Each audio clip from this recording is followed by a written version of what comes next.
Jemaat yang terkasih dalam nama Yesus Kristus yang mengadakan kebaktian minggu pertama setelah Trinitatis, pusatkanlah hatimu kepada Dia Sang Penebus. Dalam kerendahan hatimu, pujilah namanya. Terpujilah Dia Sang Penebus, terpujilah Dia satu-satunya Tuhan yang kusembah. Mari kita mempersiapkan hati dan pikiran kita. Dengan hening kita berdoa dalam hati.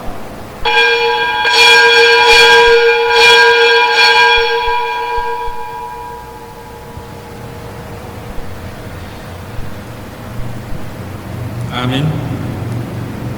Kita memulai ibadah kita, ibadah minggu pertama setelah minggu Trinitatis. Kita memuji Dia dengan nyanyian dari buku ND nomor 559.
Di dalam nama Allah Bapa dan nama anaknya Tuhan Yesus Kristus dan nama Roh Kudus yang menciptakan langit dan bumi.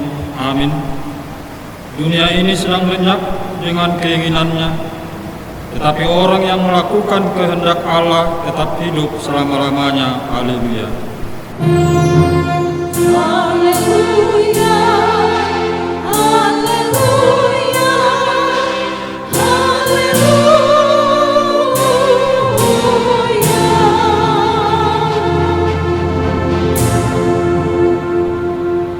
Marilah kita berdoa. Ya Tuhan Allah Bapa kami telah berhimpun di tempat ini pada hari yang Engkau kuduskan ini.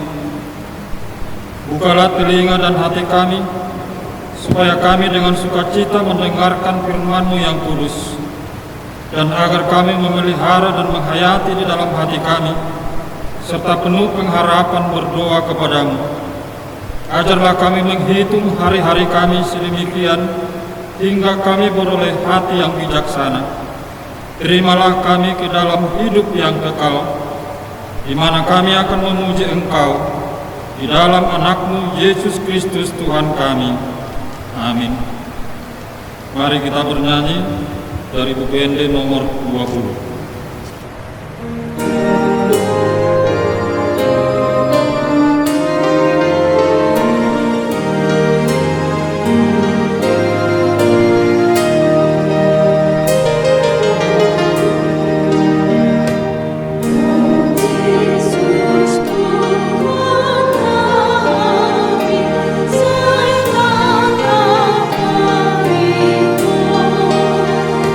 Kasih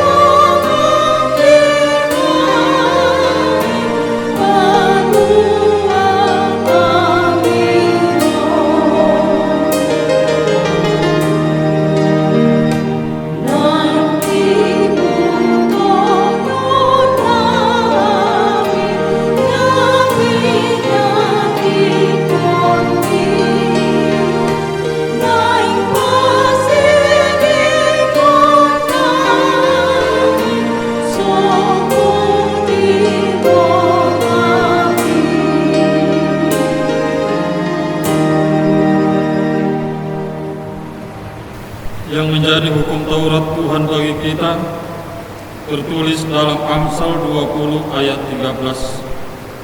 Janganlah menyukai tidur, supaya engkau tidak jatuh miskin. Bukalah matamu, dan engkau akan makan sampai kenyang. Demikianlah hukum Taurat Tuhan. Marilah kita bersama-sama memohon kekuatan dari Tuhan untuk melakukan hukum-Nya. Ya Tuhan Allah, kuatkanlah kami untuk melakukan yang sesuai dengan hukum. Amin. Kita bernyanyi dari buku ND nomor 165.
Doa permohonan dan janji Tuhan. Ya Tuhan Allah Bapa kami yang Maha Kuasa, kami berseru dan memanggil nama-Mu, karena kami susah dan gelisah mengingat segala dosa dan kejahatan kami. Kasihanilah kami orang berdosa ini. Ya Tuhan Yesus Kristus, Engkau telah datang ke dunia menjadi manusia, mati dan bangkit kembali, serta naik ke surga untuk membela dan menyelamatkan kami. Kasihani dan kuatkanlah iman kami untuk bersyukur kepadamu. Ya Roh Kudus, penghibur orang yang berduka, sembuhkanlah segala penyakit dan penderitaan kami karena dosa.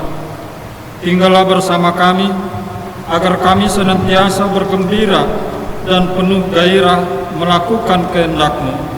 Engkaulah sumber pengasihan dan pengampunan, jangan lupakan kami.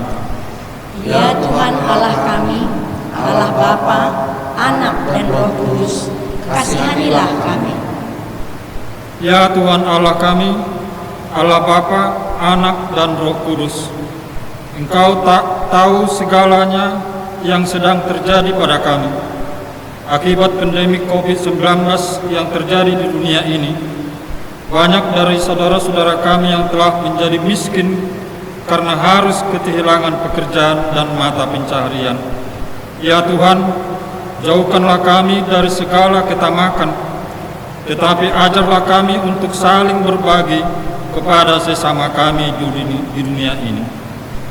Ya Tuhan Allah kami, Allah Bapa, Anak dan Roh Kudus, jauhkanlah kami dari segala ketamakan.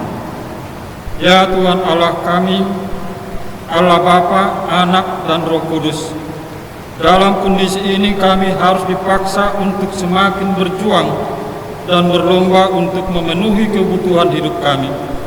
Akibat persaingan tersebut, kami susah untuk menunjukkan hati dan waktu kami untuk memuji dan memuliakan nama-Mu setiap hari.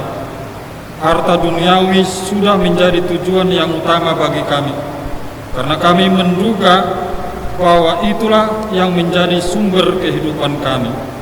Tetapi kami memohon kepadamu, ya Tuhan Allah kami, ajar kami untuk menjauhkan segala ketamakan, dan tuntunlah kami untuk mencari kekayaan dalam kerajaan-Mu. Ya Tuhan Allah kami, Allah Bapa, Anak dan Roh Kudus, jauhkanlah kami dari segala ketamakan.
janji Tuhan akan keampunan dosa kita, karena semua orang telah berbuat dosa dan telah kehilangan kemuliaan Allah, dan oleh karena kasih karunia telah dibenarkan dengan cuma-cuma karena penebusan dalam Yesus Kristus.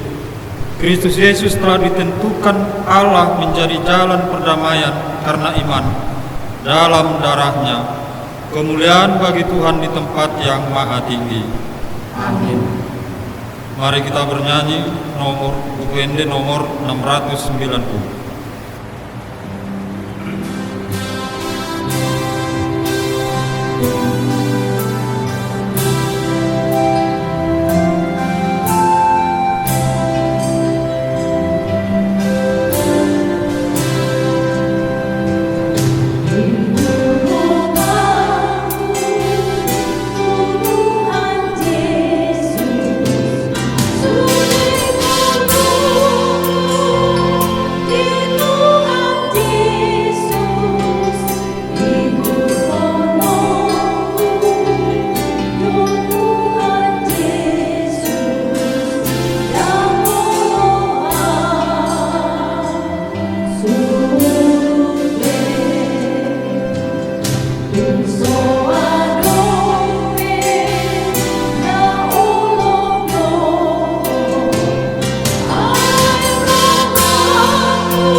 Firman Tuhan yang menjadi epistel pada minggu pertama setelah Trinitatis pada hari ini tertulis dalam Amsal 22 ayat 22 sampai dengan 29. Janganlah merampasi orang lemah karena ia lemah, dan janganlah menginjak-injak orang yang berkesusahan di pintu gerbang. Sebab Tuhan membela perkara mereka dan mengambil nyawa orang yang merampas mereka. Jangan berteman dengan orang yang lekas gusar. Jangan bergaul dengan seorang pemarah. Supaya engkau jangan menjadi biasa dengan tingkah lakunya dan memasang jerat bagi dirimu sendiri. Jangan engkau termasuk orang yang membuat persetujuan dan yang menjadi penanggung hutang. Mengapa orang akan mengambil tempat tidurmu dari bawahmu, bila engkau tidak mempunyai apa-apa untuk membayar kembali? Jangan engkau memindahkan batas tanah yang lama yang ditetapkan oleh nenek moyangmu. Pernahkah engkau melihat orang yang cakap dalam pekerjaannya? Di hadapan raja-raja ia akan berdiri, bukan di hadapan orang-orang yang hina. Demikian firman Tuhan. Berbahagialah orang yang mendengar firman Tuhan serta memeliharanya dalam hati. Amin. Mari kita bernyanyi dari buku Ende nomor 724.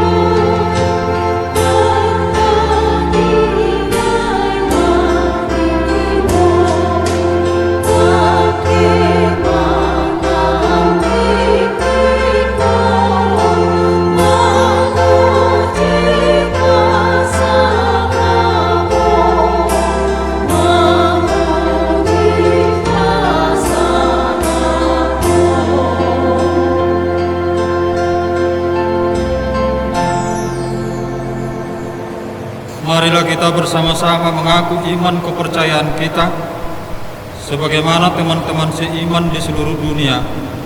Kita bersama-sama mengucapkannya. Aku percaya kepada Allah, Bapa yang Maha Kuasa, Khalik langit dan bumi. Aku percaya kepada Yesus Kristus, anaknya yang tunggal Tuhan kita, yang dikandung daripada Roh Kudus, lahir dari anak darah Maria, yang menderita sengsara di bawah pemerintahan Pontius Pilatus, disalibkan, mati dan dikuburkan, yang turun ke dalam kerajaan maut. Pada hari yang ketiga, bangkit pula dari antara orang mati, naik ke surga, duduk di sebelah kanan Allah, Bapa yang Maha Kuasa. Dari sana akan datang kelak untuk menghakimi orang yang hidup dan yang mati. Aku percaya kepada Roh Kudus, hanya satu gereja yang kudus, persekutuan orang kudus, pengampunan dosa, kebangkitan daging, dan hidup yang kekal. Kita bernyanyi dari UND 470.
Mari kita bersatu dalam doa. Tuhan Allah Bapa kami yang bertata dalam kerajaan surga, Bapa kami yang baik, yang mengasihi kami dan senantiasa melindungi kami. Hingga pada hari ini ya Bapa, kami boleh bersyukur atas segala berkat dan rahmat-Mu, atas segala perlindungan-Mu di dalam kehidupan kami hari lepas hari, di dalam segala pekerjaan kami Tuhan, di dalam segala kegiatan kami, gerak dan langkah kami. Kami yakin dan percaya Tuhan, Engkau tetap melindungi dan menjaga kami, menjauhkan kami dari segala penyakit dan segala mara bahaya. Terima kasih Tuhan atas segala penyertaan-Mu. Lihatlah kami di sini ya Tuhan, kembali beribadah, mengucap syukur kepada-Mu ya Tuhan, dan berterima kasih atas segala kebesaran-Mu. Tuhan, tataplah kami selalu, jangan pernah tinggalkan kami Tuhan. Peganglah tangan kami erat, dan biarlah selalu dalam perlindungan-Mu. Tuhan, kami berdoa buat seluruh jemaat, seluruh umat-Mu Tuhan, terlebih HKBP Medan Priok ini Tuhan. Kiranya Engkau selalu menyertai kami, mulai dari uluan mulia kami Tuhan, para lado, para pelayan-pelayan-Mu ya Tuhan, dan juga jemaat-Mu ini Tuhan. Biarlah kami selalu bersukacita, boleh beribadah bersama, memuji dan memuliakan nama-Mu. Jauhkanlah ibadah kami dari segala gangguan Tuhan. Hilangkanlah segala kepenatan kami daripada ketakutan kami Tuhan. Dengan penyakit-penyakit yang ada di bumi ini Tuhan, kami yakin dan percaya dengan perlindungan dan penyertaan-Mu semua akan selesai ya Tuhan, dan kami selalu bersukacita kepada-Mu. Tuhan, kami berdoa buat seluruh jemaat-Mu, buat seluruh umat-Mu yang ada di dunia Tuhan. Kiranya selalu memuji dan memuliakan nama-Mu dan selalu bersyukur. Berkatilah kami Tuhan, terlebih para orang tua kami Tuhan, jemaat-jemaat kami yang lansia Tuhan, yang mungkin mempunyai komorbid dalam menghadapi penyakit ini Tuhan. Sertailah mereka selalu, biarkanlah mereka di hari tuanya selalu dalam keadaan bahagia dan ucap syukur kepada-Mu Tuhan. Hiburkanlah hati mereka, jauhkanlah mereka dari segala kesedihan akibat pandemik yang sedang kami alami ini Tuhan. Kami juga berdoa buat ruas kami mungkin pada saat ini ya Tuhan tidak bisa beribadah, mungkin dalam keadaan sakit atau ada halangan yang lain Tuhan. Kami berdoa kiranya Engkau menyembuhkan mereka, menyentuh mereka Tuhan dengan tangan-Mu. Kiranya mereka sembuh, kiranya mereka boleh kembali bersukacita bersama-sama dengan kami Tuhan. Tuhan, kami juga mengucap syukur atas berkat yang Kau berikan kepada keluarga RS Sipahutar Borsaragi ya Tuhan, yang telah Engkau karuniakan seorang anak perempuan Tuhan. Kiranya sukacita mereka semakin bertambah dan semakin memuliakan Engkau di dalam kehidupannya Tuhan. Jagalah orang tuanya Tuhan, ikutilah perkembangan anaknya Tuhan hingga tumbuh dewasa dan selalu mengenal Engkau Tuhan. Tuhan, kami juga berdoa buat Bapak M. Sipahutar yang pada saat ini sedang terbaring dalam keadaan sakit Tuhan di rumahnya Tuhan. Peganglah erat tangannya Tuhan, selalu sertai dia Tuhan.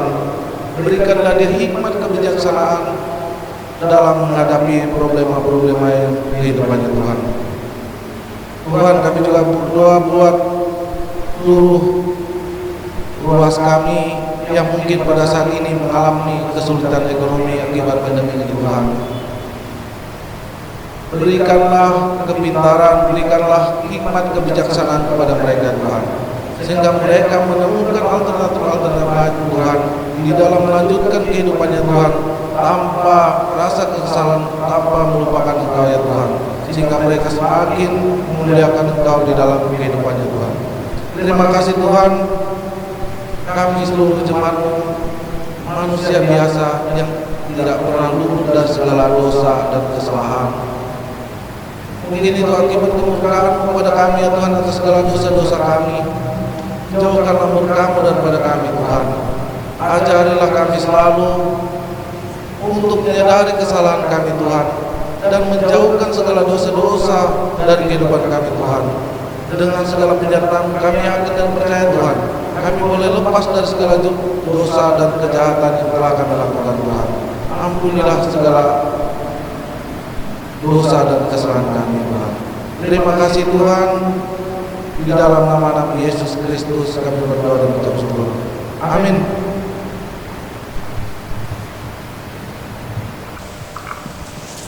Kita bernyanyi dari buku Ende nomor 716.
Kita berdoa.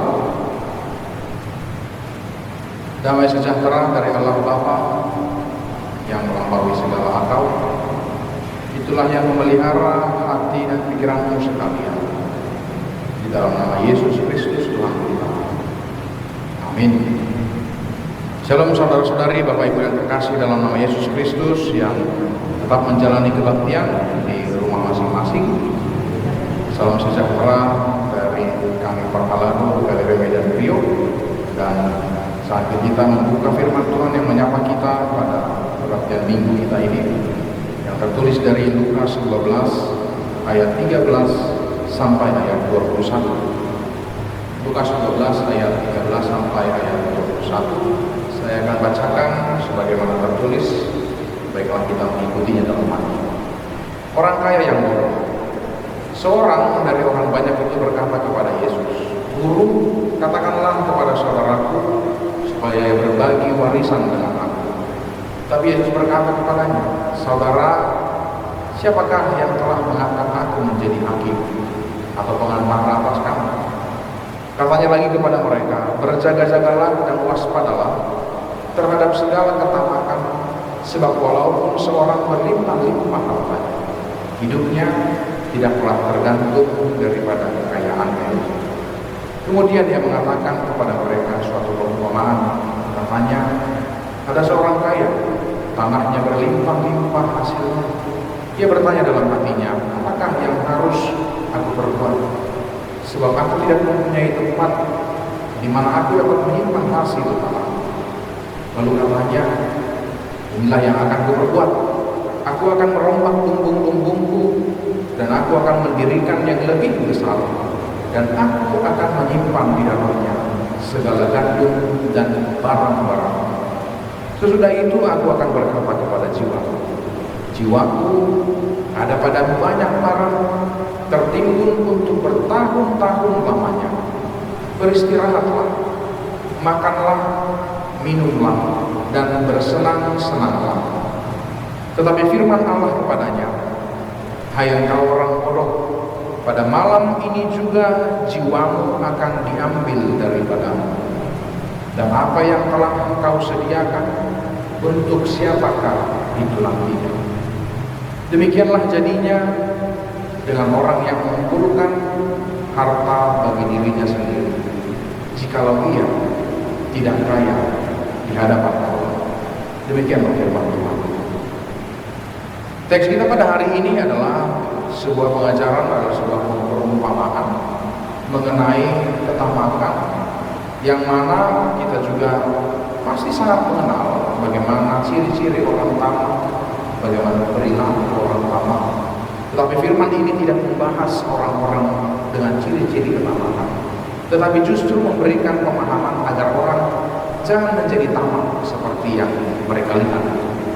Karena sangat susah untuk mengetahui tentang saya adalah orang tamak. Apakah saya ini orang tamak atau saya bukan orang yang tamak? Apakah saya ini orang iri atau saya orang pelit? Adalah sebuah hal yang sangat susah untuk mengidentifikasi diri sendiri mengenai ketamakan. Tetapi firman ini mengajari ada dua hal dalam dua bagian yang tertulis dalam ayat kita. Yang pertama, ternyata sadar atau tidak sadar dalam permintaan kita juga seakan-akan kita ini adalah orang susah, seakan-akan kita orang tertindas, seakan-akan kita ini orang yang perlu ditolong. Lalu kita meminta kepada Tuhan, ternyata dalam permintaan kita itu terdapat sebuah sifat tamak. Terkadang kita meminta dengan mengatasnamakan saya orang susah, saya orang tertindas, orang lain menipu saya orang yang tidak punya uang. Lalu kita meminta kepada Tuhan begitu banyak hal. Ternyata Tuhan melihat dalam diri kita, dalam permintaan kita ada kadar ketamakan. Dan Tuhan tahu untuk mendengarkan atau tidak mendengarkan permintaan orang seperti itu. Itu yang dikatakan dalam ayat 13, ayat 14. Pada saat itu ada seorang yang berkata, "Guru, katakanlah kepada saudaraku supaya ia berbagi warisan dengan aku." Kalau dilihat sepintas, seakan-akan orang ini mengadu kepada Yesus sebagai seorang yang tertindas, sebagai seorang yang didiskriminasi di keluarganya. Kenapa saudaraku memiliki bagian warisan lebih banyak daripada aku? Kenapa saudaraku memiliki keutamaan atau keuntungan lebih banyak daripada aku? Apa karena dia siap kudan? Atau apa dia karena bekerja di pegawai negeri? Apa karena dia sering memberikan uang kepada orang tuaku? Maka orang tuaku lebih sayang kepada dia. Seakan-akan seperti itu. Lalu dia meminta tolong kepada Yesus, tolonglah, turut campurlah dalam permasalahan kami ini, agar saudaraku mau berbagi dari warisan yang dia terima. Tetapi jawaban Yesus tidak seperti yang dia tahu, tidak seperti yang diharapkan. Yesus katakan, saudara, Siapakah yang telah mengangkat aku menjadi hakim atau pengantara atas kamu?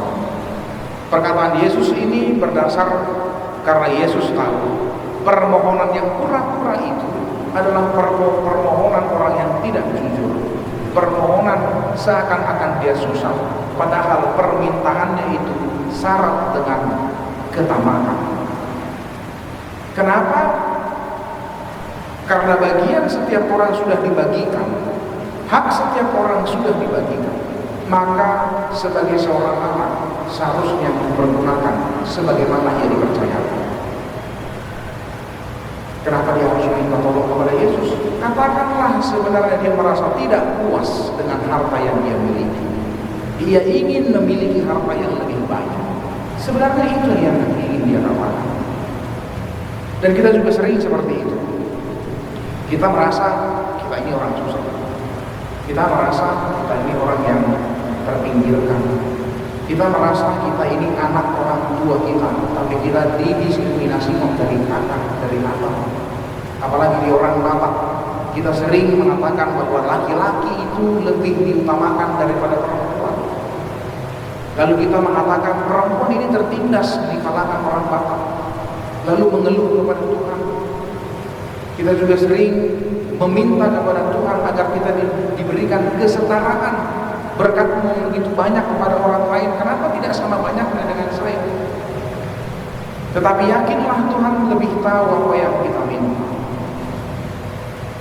Dan janganlah setiap permintaan orang itu memiliki unsur ketamakan. Karena lelah pun Anda meminta kepada Tuhan, jawaban Yesus akan ke sana. Jawaban Yesus mengatakan, siapakah aku yang menjadi pengantara? Dalam arti aku tidak mau tahu urusan. Itu hal yang pertama. Dan hal yang kedua adalah perumpamaan yang diucapkan Yesus mengenai orang kaya yang bodoh. Orang kaya yang bodoh dalam cerita ini memberikan kita pemahaman yang mengingatkan kita kembali, menyegarkan kita kembali. Sebenarnya dari orang kaya itu salah atau tidak? Tidak. Sebenarnya ingin memiliki harta dengan banyak itu salah atau tidak? Tidak. Karena itu di ayat yang kita baca di ayat 15 sampai ayat 20 itu secara spesifik menceritakan runut sebenarnya menjadi kaya itu tidak salah. Allah memberikan berkat kepada orang-orang yang bekerja. Allah memberikan berkat kepada orang-orang yang meminta kepada. Dalam ayat ini seorang kaya yang memang sudah kaya sampai-sampai lumbungnya tidak mampu menampung hasil dari perkebunan. Lalu dia berencana untuk memperbesar lumbung-lumbung penyimpanan. Sampai sini belum ada masalah. Dia berencana untuk memperbesar tempat penyimpanan kekayaannya sehingga dia bisa menyimpan hartanya yang banyak itu, hasil tanahnya yang banyak itu. Tapi masalahnya ketika kita membaca ayat 19, masalahnya terdapat di ayat 19. Setelah dia berencana seperti itu untuk semakin banyak mengumpulkan hartanya, dalam benaknya dia berpikir, jiwaku ada padamu banyak barang tertimbun untuk bertahun-tahun lamanya. Lalu dia katakan, beristirahatlah, makanlah, minumlah, dan bersenang-senanglah. Kalimat inilah yang membedakan orang kaya itu salah, orang kaya itu tamak, atau orang kaya itu bukan orang yang tamak. Kata makanlah, minumlah, dan beristirahatlah, makanlah, minumlah, dan bersenang-senanglah. Inilah faktor yang membedakan engkau itu bersukacita atas berkat Tuhan itu sebagai orang tamak atau bukan. Di mana? Di kata bersenang-senang. Ketika engkau memiliki sesuatu yang lebih, lalu kau beristirahat untuk itu, boleh-boleh saja. Engkau capek bekerja selama 1 minggu, hampir 1 minggu, Senin sampai hari Sabtu, lalu kau memiliki hasil dari pekerjaanmu itu, maka kau beristirahat, wajarlah, nikmatilah. Makanlah apa yang kau kerjakan, wajar. Minumlah dari apa yang kau kerjakan, wajar. Bersenang-senanglah, ini yang menjadi pertanyaan. Kata bersenang-senanglah ini akan berhubungan dengan ayat 21 nanti. Kata bersenang-senang inilah yang perlu diperhatikan saudara-saudara yang terkasih dalam nama Yesus Kristus. Ada sebuah ilustrasi kuno dari orang India. Ketika Columbus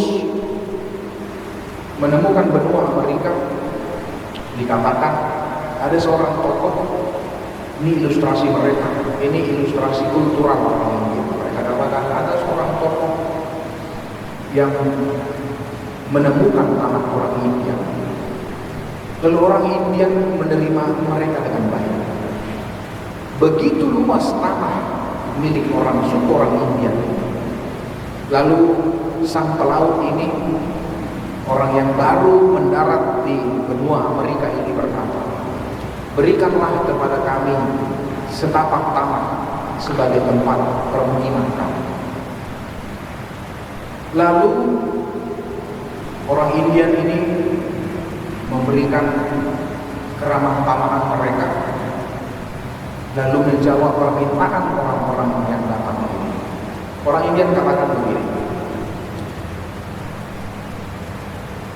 setiap jengkal tanah yang kau jalani mulai dari matahari terbit sampai pada matahari terbenam, kau kembali ke tempat ini, itu akan kami berikan kepadamu. Catatannya, mulai matahari terbit sampai matahari terbenam. Ketika engkau kembali matahari terbenam, sebanyak itu kau jalani, maka tanah itu akan diberikan. Bayangkan begitu gampangnya tanah itu diberikan, setiap jengkalnya akan diberikan. Lalu diutuslah seorang untuk menjalani tanah, harus jalan. Lalu orang yang diutus ini untuk berjalan ini melakukan tugasnya. Begitu matahari terbit, start, dia jalan. 1 jam dia jalan, 2 jam dia jalan, sampai akhirnya dia lelah. Saatnya dia makan, dia tidak makan. Karena pikirannya, 1 detik pun saya berhenti, 1 jengkal tanah akan hilang. 1 detik pun saya tetap melangkah, 1 jengkal tanah saya dapat. Akhirnya mulai dari matahari terbit sampai matahari mau tenggelam, dia lupa bahwa syaratnya hanya sah ketika dia kembali matahari terbenam. Dia sadar matahari sudah mulai tenggelam, tapi dia sudah begitu jauh dari tempat start. Akhirnya dia berlari memaksakan diri tanpa makan, tanpa minum. Dia berlari terus sampai dia mati. Karena sudah terlampau jauh dia berjalan tanpa memikirkan pulangnya. Dia lupa kalau dia harus pulang. Akhirnya apa yang terjadi? Tanah yang diberikan kepada orang-orang itu hanya sepetak tanah sebagai kuburan mereka. Ini adalah sebuah cerita kultural yang mengajarkan mengenai sebenarnya untuk apa harta yang begitu banyak. Ketamakan itu akan membutakan mata setiap orang, sehingga orang-orang melupakan siapa dirinya, melupakan kasih, melupakan saudara, melupakan kebaikan. Ketamakan akan membutakan orang, sehingga dia menjadi orang yang berbeda, sampai dia lupa diri. Anda bisa melihat banyak orang yang dihilangkan oleh harta, yang matanya dibutakan oleh harta, sehingga dia tidak bisa lagi melihat saudaranya. Segala sesuatunya dihitung oleh uang, segala sesuatu dihitung oleh pemberian, segala sesuatu dihitung oleh materi. Dan roh seperti ini adalah roh yang juga berjalan sangat subur pada masa ini. Sebuah istilah modern bagi orang-orang yang tamak. Istilah yang dipakai untuk orang-orang seperti ini adalah orang-orang yang berjiwa materialistis. Segala sesuatunya dihitung oleh materi. Engkau mengasihi orang lain sebagaimana engkau menerima materi dari orang lain. Kasihmu engkau tunjukkan kepada orang lain sebesar seberapa banyak materi yang kau berikan kepada orang lain. Penghargaan orang kepadamu akan ditentukan seberapa besar materi yang kau miliki, dan penghargaanmu kepada orang lain akan ditentukan oleh seberapa besar materi orang lain yang kau lihat dimiliki oleh dirimu. Semua mengenai materi. Tidak heran jika ada slogan orang-orang masa kini yang mengatakan work hard, play hard, bekerja sekeras mungkin lalu bersenang-senang sekeras mungkin. Harta yang dia miliki, sebanyak-banyaknya harta yang dia miliki, tujuannya untuk bersenang-senang. Bisa lihat juga banyak hal seperti itu yang terjadi pada masa ini. Kesusahan orang-orang masa kini, dia kehilangan siapa jati dirinya di hadapan Tuhan. Dia kehilangan tujuan hidupnya karena dirasuki oleh ketamakan atau jiwa materialistis. Setiap orang tidak lagi merasa cukup dengan apa yang dia miliki sesuai fungsinya. Seseorang tidak cukup mencari sepiring nasi untuk dimakan satu hari, tidak.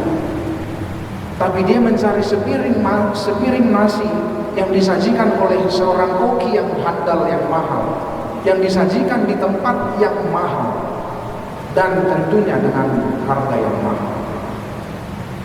Seseorang tidak lagi merasa cukup memiliki alat transportasi yang bisa menghantarkan dia dari poin A ke poin B, tetapi dia merasa bahwa alat transportasi yang cukup baginya dilihat dari apa mereknya, berapa harganya, seberapa bagus modelnya.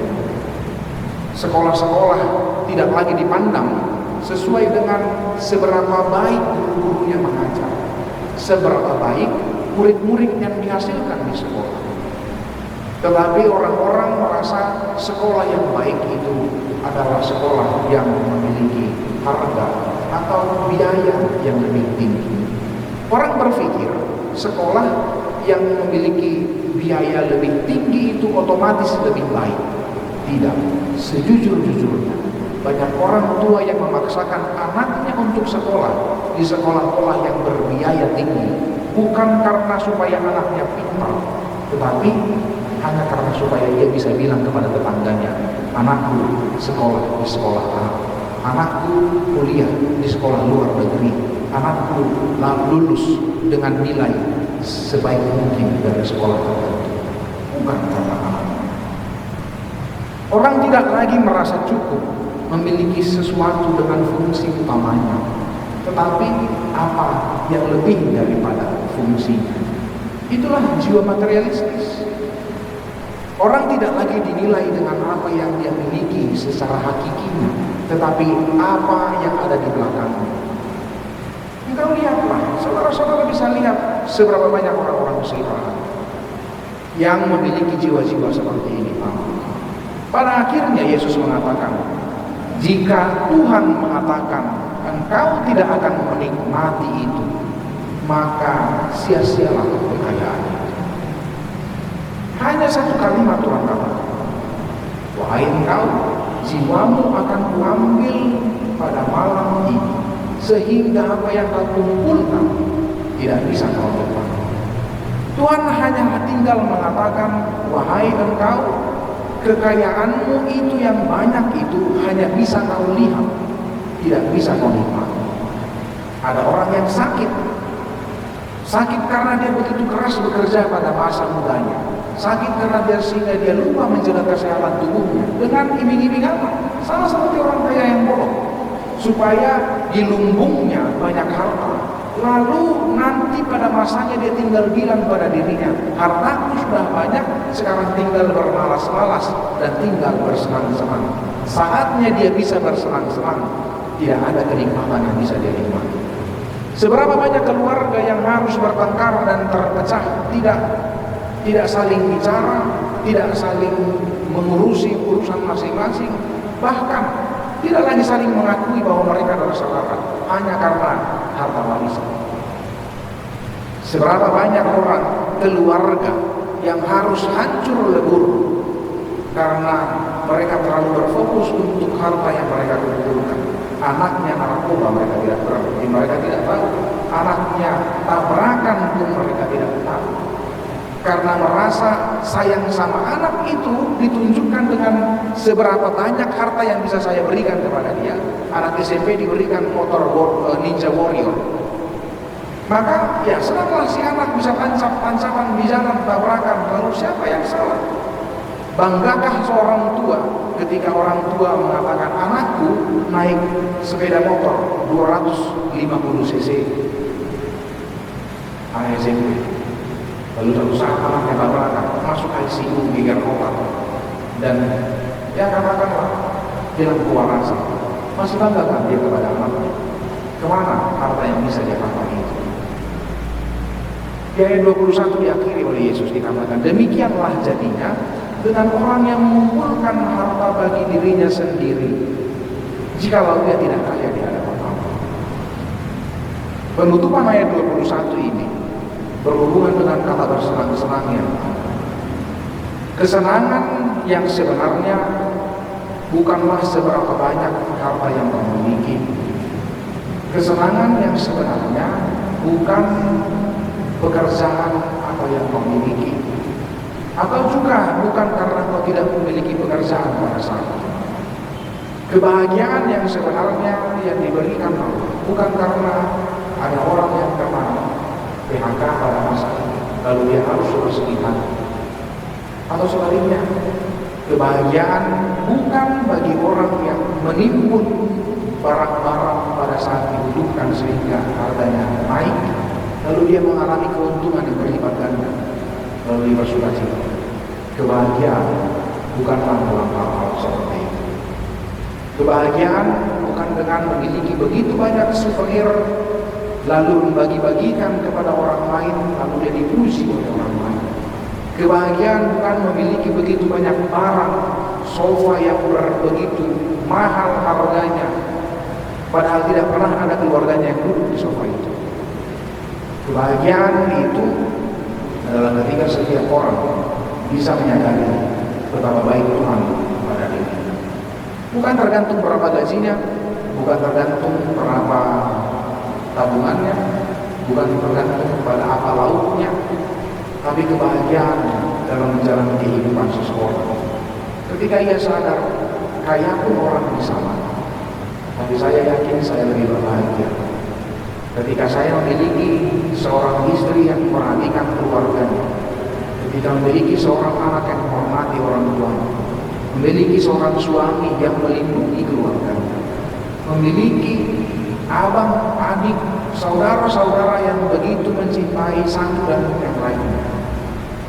Tidak pun perlu Anda memiliki kelebihan harta materi, maka yakinlah Anda lebih berbahagia daripada banyak orang kaya.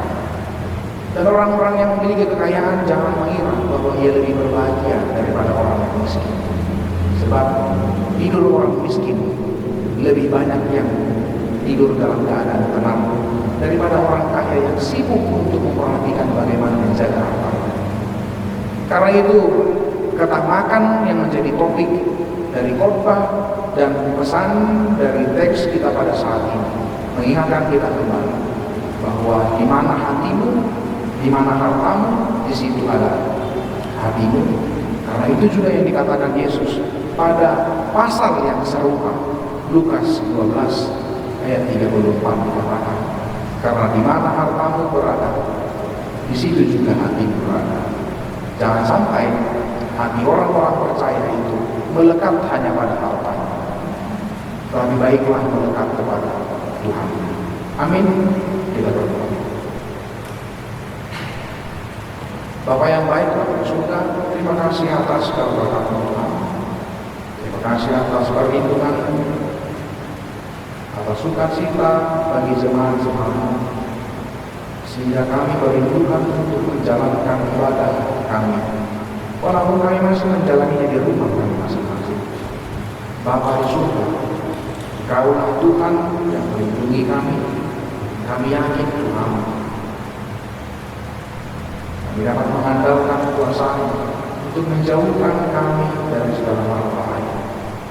Tapi ajari kami Tuhan untuk mengenal segala bahaya yang kami dapatkan sendiri. Ajari kami Tuhan untuk mengenal diri kami, agar kami tidak jatuh dalam dosa ketamakan. Kami dapat selalu mensyukuri apa yang Kau berikan dan dapat melihat walaupun dalam banyak kekurangan kami dapat bersuka cita, berbahagia lebih daripada orang-orang yang berkecukupan, yang berkelebihan daripada kami. Ajari kami juga Tuhan, jikapun kami Kau percayakan dengan begitu banyak berkat, dan kami juga tidak jatuh dalam dosa ketamakan, agar kami tidak menjadi orang yang materialistis, yang menghitung segala sesuatu, menghargai segala sesuatu dari materi saja, sehingga kami dapat mengasihi sesama kami, tidak memandang status sosial. Kami dapat membantu teman-teman kami dan juga bersuka cita ketika kami dengan rela memberikan bantuan, karena kami percaya kami tidak akan menjadi jatuh miskin hanya karena kami membantu orang-orang yang membutuhkan.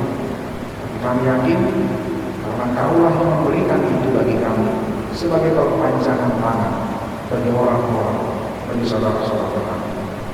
Berkati Tuhan seluruh jemaat-Mu masih dapat bertekun dalam doa mereka, dalam ibadah mereka, di pertanyaan-pertanyaan lingkungan, di ibadah-ibadah minggu yang tetap masih kami jalankan di rumah kami masing-masing. Tapi kami juga berharap Tuhan, tidak berapa lama lagi Kau akan mengizinkan gereja untuk membuka kembali kebaktian di rumah dan kembali ke gereja, ke gedung kami ini. Kami berdoa Tuhan untuk jemaat-Mu yang dalam keadaan sakit, Amang M. Sipahutar, kiranya Kau Tuhan membantu pemulihannya dan segala kesusahan dalam hidupnya Tuhan, perkumpulan hidupnya, Kau bantu dia. Kami juga berdoa atas sukacita dalam keluarga Amang Sipahutar di Nambur Salaki atas lahirnya seorang anak dan tengah-tengah mereka.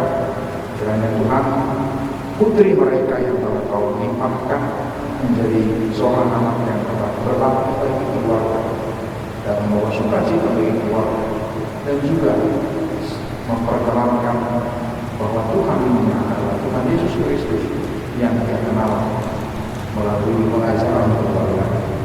Kami berdoa Tuhan, agar dosa-dosa kami tidak menghalangi segala berkat yang akan Kau limpahkan bagi kami.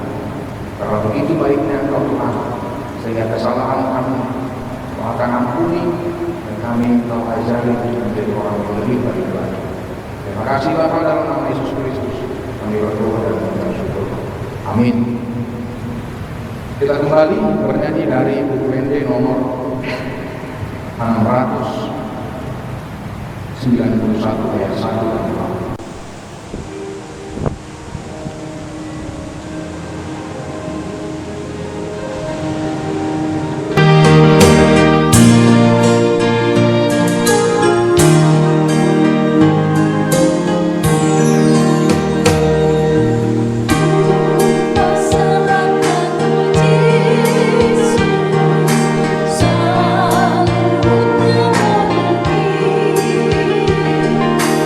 Oh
marilah kita naikkan segala hormat dan pujian kepada Allah Bapa, Anak dan Roh Kudus.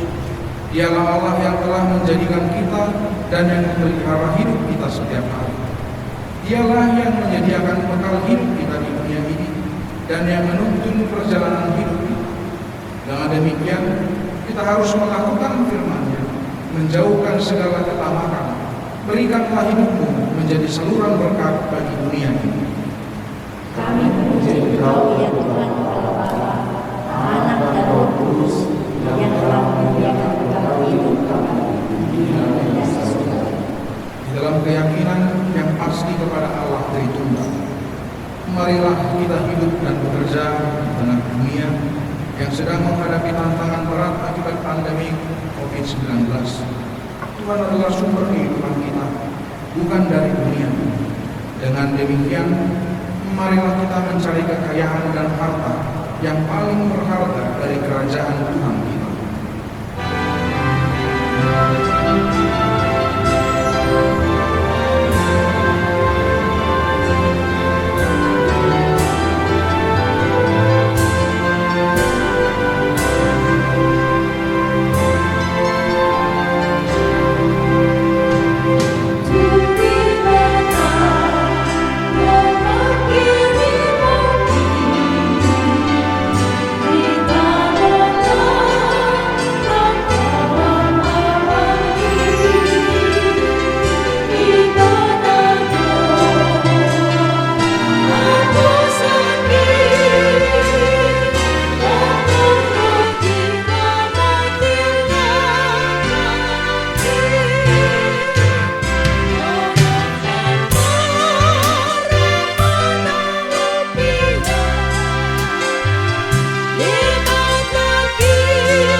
Marilah kita berdoa untuk menyerahkan persembahan kita kepada Tuhan. Kita berdoa.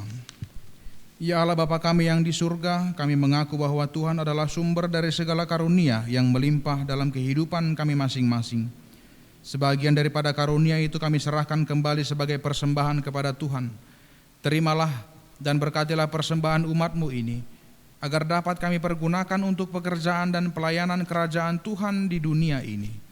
Bukalah hati kami untuk mengenal betapa banyak berkat dan karunia yang kami peroleh dari Tuhan, supaya kami senantiasa bersyukur kepada-Mu. Di dalam nama Yesus Kristus Tuhan kami, amin.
Jadilah kehendak-Mu di bumi seperti di surga.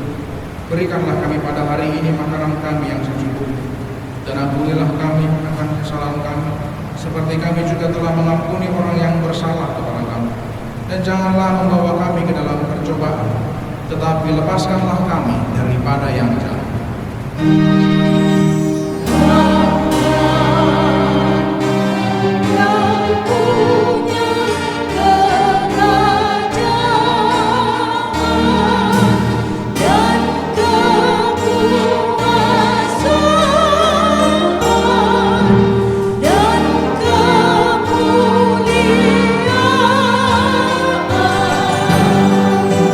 Sampai